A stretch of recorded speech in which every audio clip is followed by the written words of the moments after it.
I really do need to be more careful, Mrs. Corinthos. A person could die out here. You know I should be offended. I didn't even get a proper goodbye.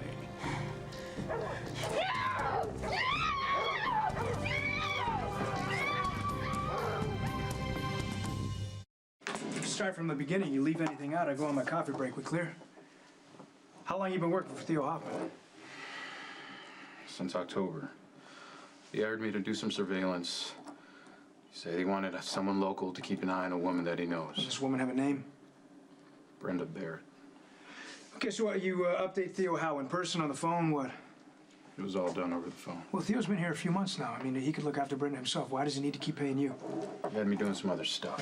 What kind of other stuff? I'm not copying anything okay, until there's a deal. Well, you know what the deal was? You talk or I go on my coffee break.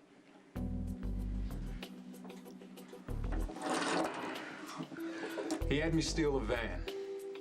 I got it painted to look like it belonged to the catering company. Okay, good. Did you drive this van to the Archer Pavilion? I was told to pull up next to the limo, open the back door, and help some guy put Brenda into the van. This guy was in the back of the limo?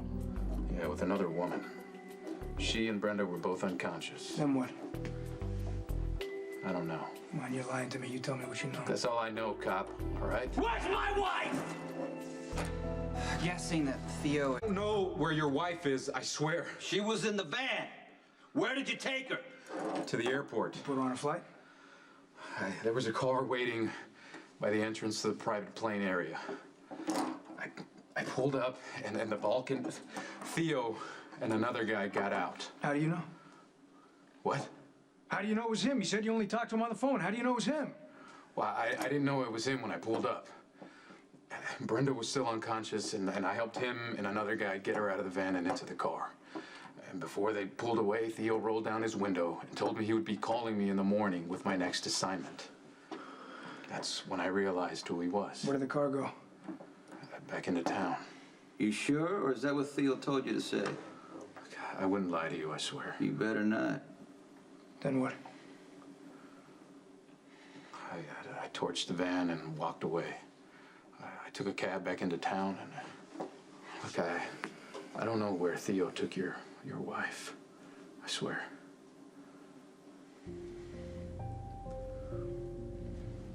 It's safe, I assure you.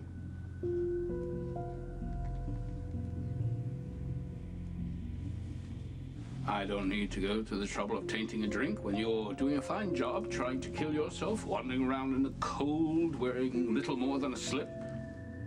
Oh, it's nice to know you care. It would be a serious inconvenience for you to die while I still have some use for you. You can start by telling me who unlocked the door. Go to hell. I've been treating you courteously and keeping you comfortable, but you know that can change at any time. What does it feel like to be insane? What does it feel like to be a liar? Your life depends on you being truthful.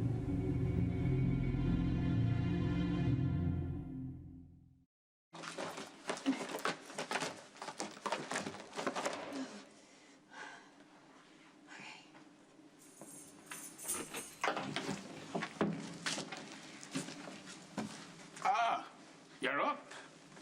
Well, now that your blood is circulating again, perhaps you'll be able to concentrate and give me a truthful answer. Yes, I wanted to tell you that no one helped me escape. Well, never mind. I'm far more interested in my grandson. Will you tell me why you're really doing all of this? That child is the only thing I have left of Alexander. I'm so sorry. If you're truly sorry, you'll tell me where he is. I know my grandson is still alive. You know, I'm getting impatient. Tell me where my grandson is. No more lies. Who did you give him to? You listen.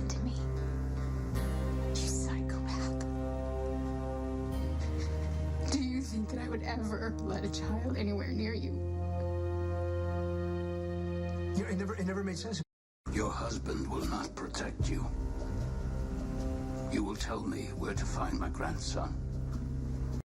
You are delusional. Just like your son was. Your son who just took everything he wanted with no regard for anyone else. What did he say? Let me explain the situation to you.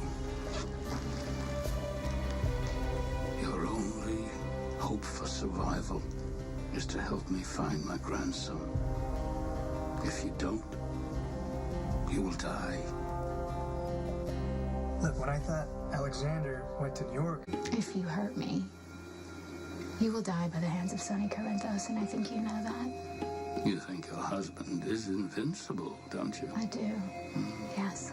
Your hero, Yes. big bad Sonny Corinthos, is clawing up the nearest wall by now. I just made his darkest, most painful history repeat itself.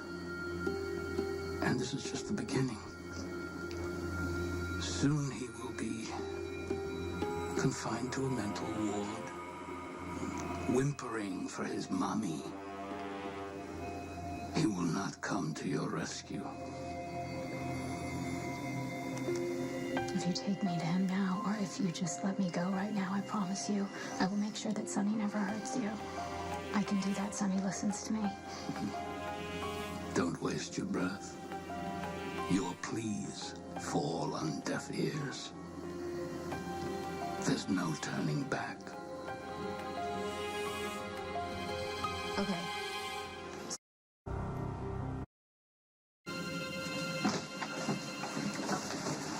Hey. Hi.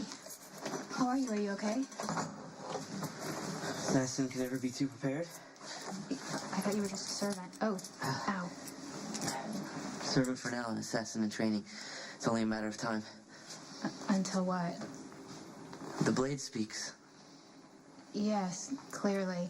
Look, Mr. Big must know by now that I contacted Mr. Corinthos on your behalf. I expect retaliation. Yes, this is exactly the reason why you need to go back to Sonny right away and tell him exactly what it is that you know and where we are. I mean, I don't think that Theo plans on keeping either one of us alive for much longer. What? What do you know? Did he tell you something? I don't know anything. He wants something from me. He wants information. Well, tell him everything immediately. He has Listen, ways. You understand? You know, your family, right? Or your girlfriend, your dog. Do you have a plan? I live for my calling. Oh, okay, exactly. So you live for your calling. You know, and this means everything to you, right? Look, I don't think you and I are that different. I mean, no one's ever really loved me. And I've never really loved anyone or anything until Sonny. And all I've ever really wanted was to be married to him. And something just always goes wrong for me. Same with me and the blade. Exactly. And now I'm married to him and Theo's grabbed me and... I should have never left Philadelphia. Listen, if you go to Sonny and you tell him exactly where we are right now, he will protect you, I promise. And he'll be kind to you. He could give you a good life. Okie doke. What are you protecting me from? What are you protecting me from? Me? Why so nervous, Jules? 1,000 pardons, mon capitaine. I didn't see you. You startled me. Nerves are often the manifestation of a guilty conscience. Psychology texts tell us that a full confession often relieves the burden. Is there something you wish to confess to me, Jules? do you know for a fact that Brenda's baby